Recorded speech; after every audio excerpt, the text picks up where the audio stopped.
like 20. Thank you. Like 21 and a half pounds maybe, something like that. But one of our management strategies is promoting biomass removal. So for that, we're really relying on the thousands of recreational anglers in the state to reduce abundance. What's really good, and we really lucked out with this invasive species, and it's not always the case. They do taste really good, so we certainly encourage you to go out and target and catch snakeheads. If you catch them, please kill them, take them home. They make a really, really good meal. It's really firm, kind of white flesh, and it holds up to lots of different cooking techniques. But this is kind of an odd-shaped fish that people aren't used to filleting, so I'll tell you about that today. First things first, to kind of ID them, and they do generate a lot of slime, so that's just something you have to work with when you're dealing with them. They've got this kind of mottled dark pattern and a super long dorsal fin, which is pretty unique to a lot of our fishes. They also have a really long anal fin, so when you kind of see those in conjunction with this nice rounded caudal tail. And they do have, their eyes are really, really forward on their body. When they're feeding, they're kind of feeding at the surface a lot of the times, not off the bottom. So, their eyes are near their mouth and they can kind of come up under and catch their prey items. They're also air breathers, which is pretty unique among fishes. So, when the water in these like little creeks and stuff where they live is super hot, low dissolved oxygen, these guys do just fine.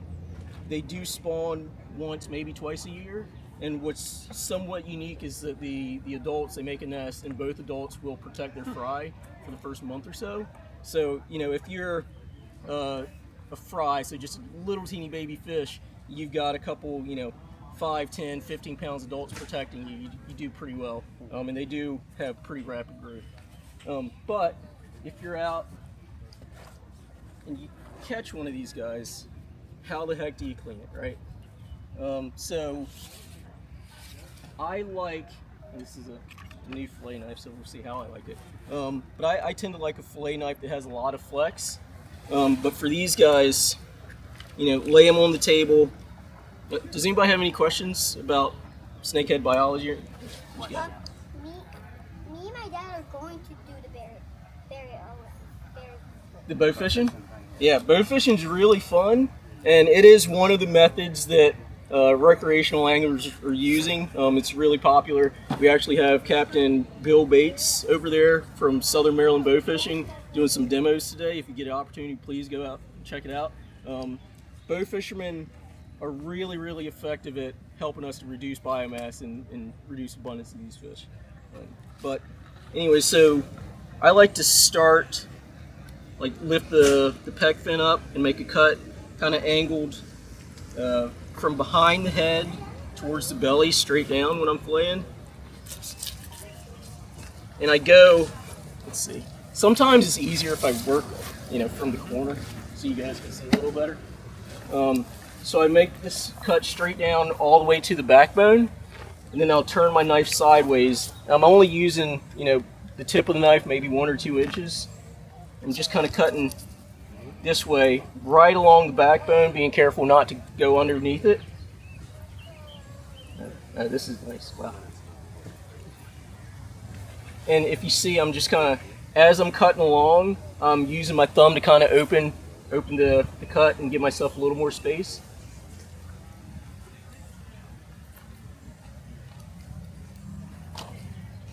And once you get past the gut cavity, you can kind of go all the way through, and with a lot of downward pressure,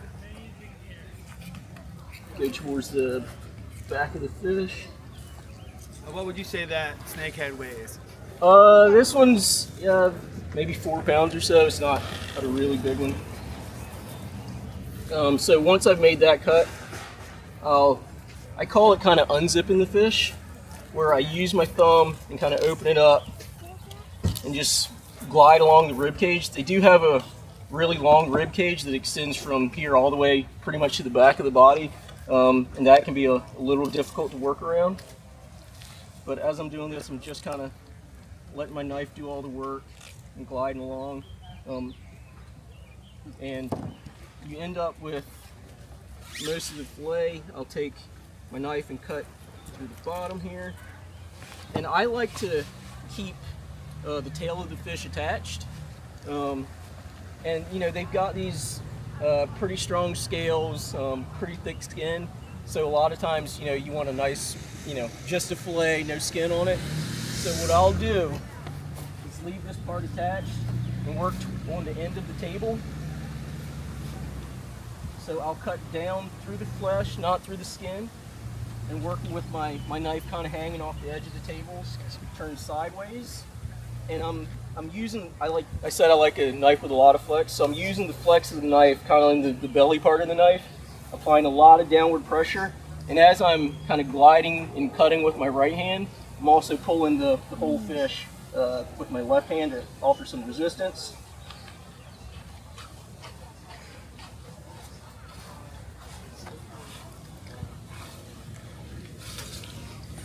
Alright, so then what we end up with is a nice fillet. They do have some bones that kind of project on the sides of the spinal column. And if you kind of run your finger across them, here, can everybody see okay? Yeah. Alright, so if you kind of run your finger across them, you can feel where they kind of terminate. So a lot of times I will just kind of make a cut around that.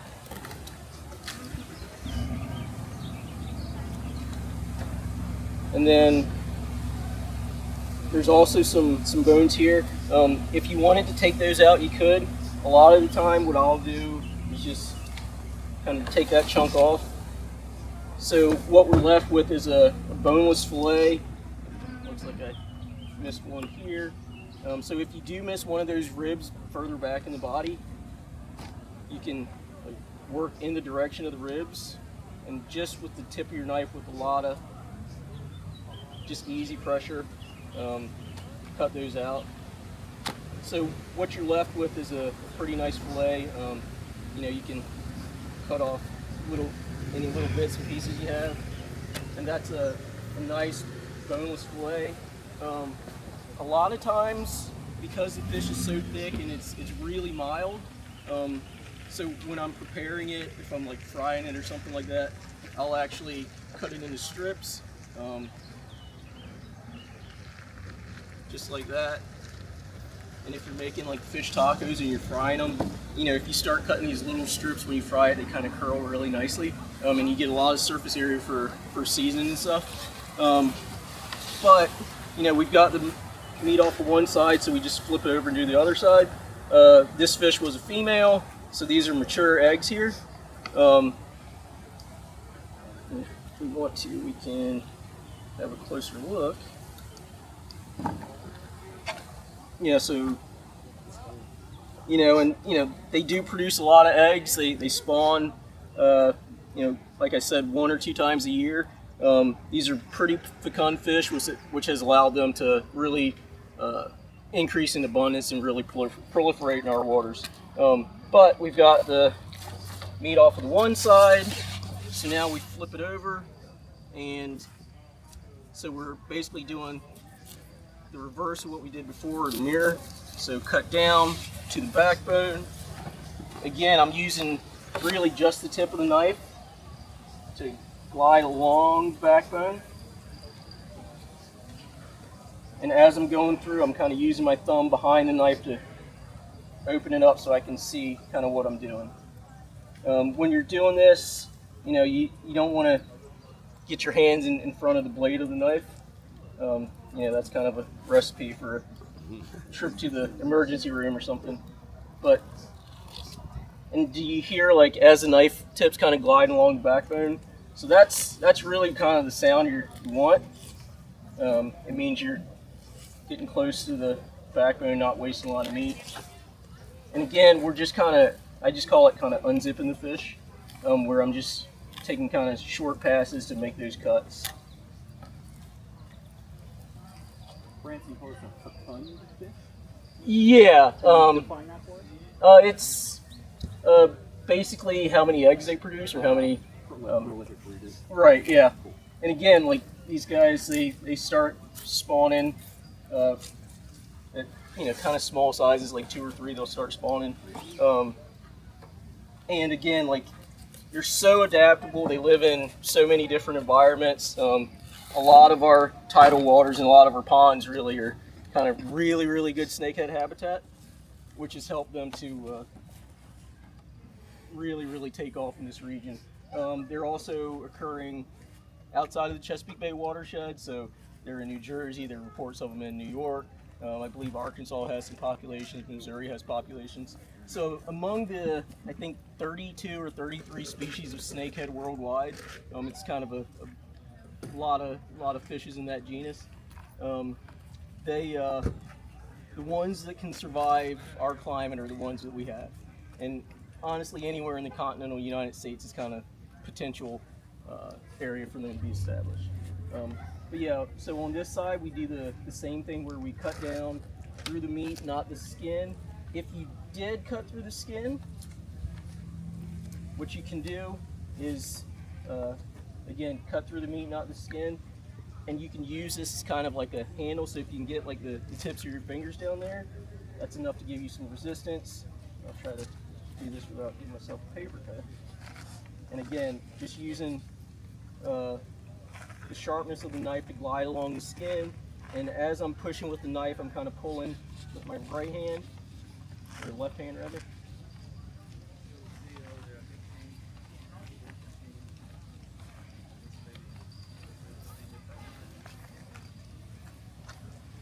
So again, we've got this nice fillet. And again, like I said, like you can take your finger and feel where those bones kind of project. So like I'm working from the back of the fish to the front, and right there is where I feel the first bone. So I'll cut just above it, straight down, and we've got a nice boneless fillet. Again, it holds up to a lot of different cooking methods. You can smoke them, fry them, bake them, blacken them. Super mild fish.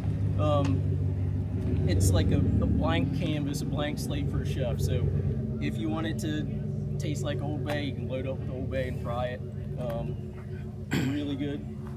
I like House Autry breader, but everybody picks their own. The other night I had some with like fish and grits, which was really good. I've baked them, I've smoked them. It's a really kind of it's meaty, so texturally it's kind of like not quite as meaty as like a swordfish, but it holds up to everything. You can slap them on the grill if you wanted to do that.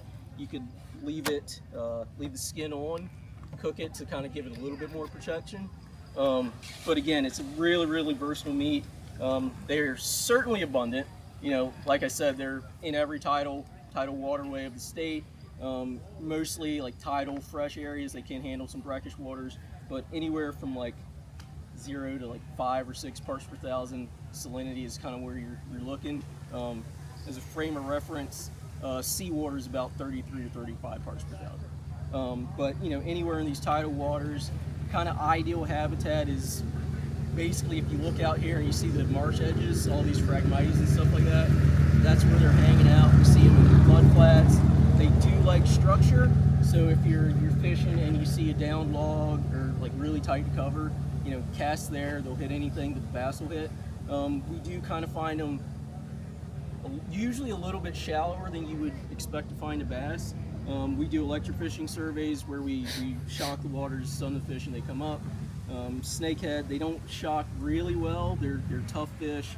They can handle a lot of current, and when they do shock, if they do lay out, their gas bladder is kind of far back in their body, so they'll sink like this with the mud or the nose goes in the mud, and it's really hard for us to kind of dig them out of the mud when we shock them. And they really only stay up for like you get like a second to react and get them. Something like a bass or some of the other fishes that we have, they'll shock, they'll float to the surface really nice. You've got 5, 10, 20 seconds to net them. That isn't the case with these guys. So it is tough. We do have somewhat low catchability electrofishing for them, but with the habitats they occur in, it's kind of our best way to catch them. Any questions? Did you catch this here today? No, this one was from the fish lifts at Conowingo Dam. So they have a situation there where, it's a dam, it blocks passage of migratory fishes. They have kind of fish elevators in place. Yeah. So anadromous fishes, so like shad and herring, come upstream. They are kind of drawn to these areas. The elevator kind of picks them up. Back in 2020, I think, they did detect snakeheads in those dams, so in those lifts. So now we have an agreement in place where the department provides a kind of refrigerated cooler at that facility. The staff there manually sort fish, so any invasives go in that cooler. When there's enough, we call a fish processor, JJ McDonald, kind of based out of Elk Ridge or Jessup. They come with a truck with ice. They take the fish, and those fillets are donated to like food banks, mostly in Hartford County. So it's a really good situation there. There's 2 lifts up there. The west lift, one that has kind of lower current, is the one that catches most of the fish. It's been closed for a couple years for maintenance and repairs. The last year that it was running, a couple years ago, I believe that one caught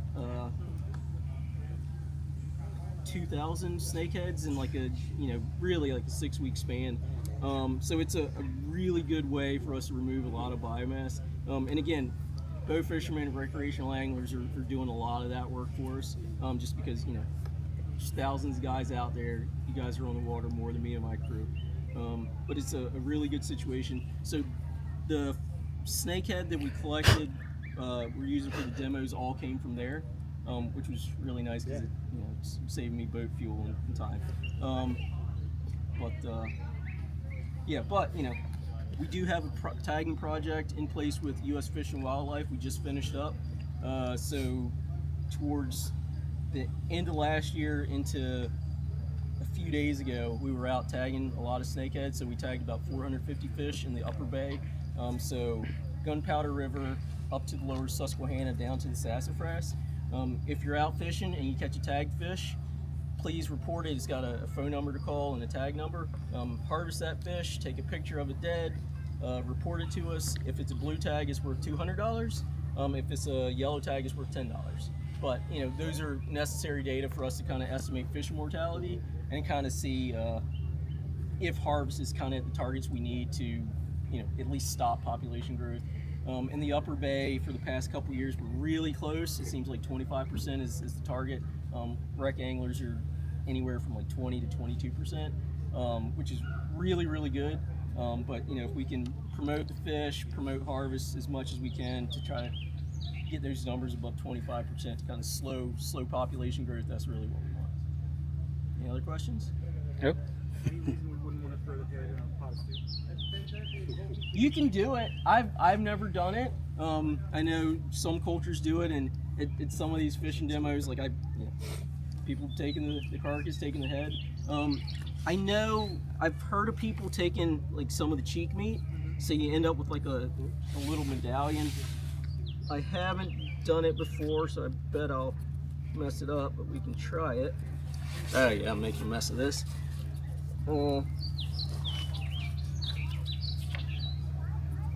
Yeah, and when you're doing this, try not to cut toward your hand.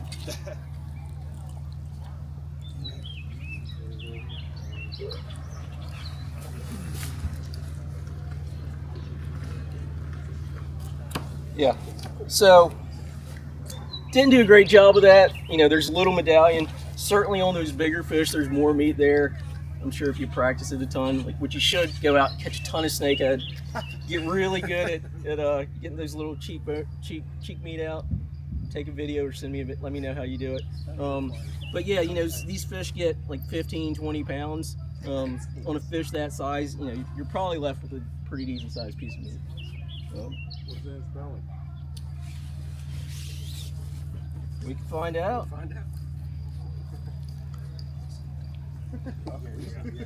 You're dissecting. Oh yeah. Yeah, and you know they eat a lot of different things. It's part of what makes them so successful.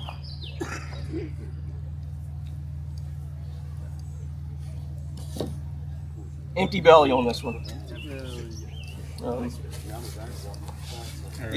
So you know they do eat a lot of different things. They're pretty voracious predators.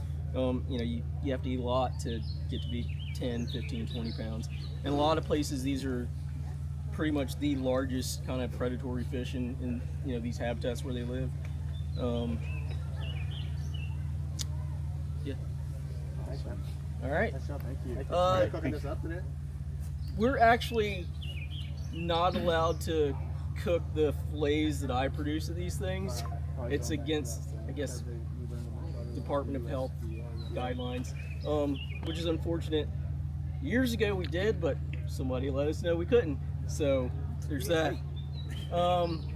So we also have blue catfish where they're invasive, which take up a lot of my time, a lot of efforts being put to suppress those populations. If you're out fishing, you know, they've spread so much in so many different areas, you probably encounter them. Have you guys seen blue catfish? Have Yeah, you I filleted caught them? one here like 2 weeks ago. Oh yeah? Yeah. Do you know how to fillet it? No. All right, do you guys want to see another Yeah. demo? Could you see the teeth on this guy right over here? Yeah. I don't think I've ever seen the teeth. So it's a lot of like small, super sharp teeth. Oh yeah, look at that. Wow. So I've only heard of, I only know of 2 people that have been bitten by them. One of them's me. We had a tagging project years ago, and I was measuring a fish and put my finger next to his mouth, and it bit me. Bled like heck. There's a lot Bled a of them lot. there too. But that fish was released with a tag in it. Was it a hard bite? It was like, it let go quickly, but the teeth are like super sharp. I have like heard of them kind of clamping down on not on people. Again, I'm one of 2 that I've heard about. But yeah, it would not be great if one clamped down on you. All right. Thanks. Yeah.